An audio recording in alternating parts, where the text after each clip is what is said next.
Hey, welcome back. So we are continuing to follow this breaking story of a wildfire that has been approaching the town of Lytton. It is a small town, as we heard from Johanna Wagstaff, our meteorologist, just a few moments ago. Population just over 1,000 people, roughly between Vancouver and Kamloops geographically. A wildfire that had been approaching the town and, according to the mayor, has engulfed it, essentially destroying much, if not all, of the town.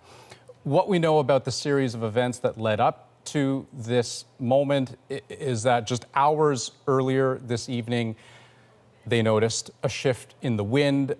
Few things on this planet move faster than a wildfire, certainly not as many things not as changeable as a wildfire. They noticed a shift. They issued an evacuation alert, again, just hours before that wildfire would have hit the town. We can only hope at this point that everyone who needed to get that alert received it and were able to make their way out of the town. But of course, these are the kinds of details that are difficult, if not impossible, to nail down because communication in the area is very sketchy, as one would understand. If the wildfires have had a devastating impact on infrastructure, for example, it is very difficult to reach people there. But we do have reporters all over the province making phone calls, trying to get more info just to see the extent of any damage potentially that is there. Hopefully we don't get word of injuries or loss of life, but we have to stay open to that possibility. Ian Hannah-Mansing, you are in Vancouver. I know you're going to be picking up our coverage here just as we continue to track this through the evening. What's on your radar at the moment? What are you looking most acutely at?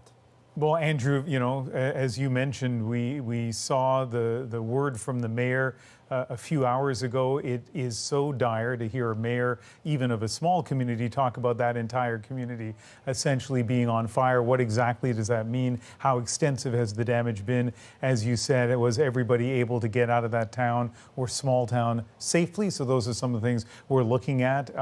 Among the good news in all of this, it is still evening time here in British Columbia. It is still light outside. We will still have light for at least an hour, so you have to think that is good in terms of fighting the fire, in terms of getting people out, in terms of people in that area being able to get to safety. So Lytton is a fair ways away from Vancouver. We have crews on the way. We're certainly working the phones and social media and all the other means that we have to find out whatever information we can. And you think back, Andrew, to wildfires in Western Canada, I guess all across Canada, but the ones I'm most familiar with are in Western Canada, Fort McMurray, for example, Slave Lake, and the videos that came out, Andrew, I'm sure you can remember some of those videos that came out of people who had their dash cams on or had their cell phones out the passenger side window just ahead of the flames. Now, in each of those two cases, everybody in those communities managed to get out safely, but it was harrowing.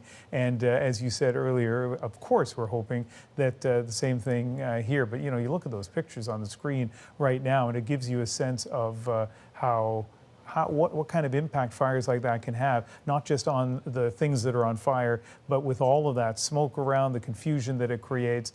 This is an isolated town. I mean, it's on the Trans-Canada Highway, but there's basically two ways out. You go one way on the highway or the other way on the highway. So we are at this point scrambling like everybody else is to get information on this. We're making calls, waiting for people to get back to us, and we will throughout this evening stay on top of this developing story.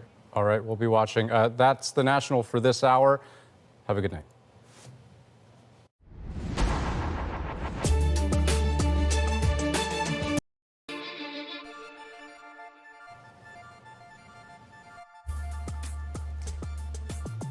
Good evening. You're looking at a breaking situation tonight in British Columbia. A wildfire has descended on the village of Lytton after days of intense heat that broke all-time Canadian records. Residents have been ordered to get out.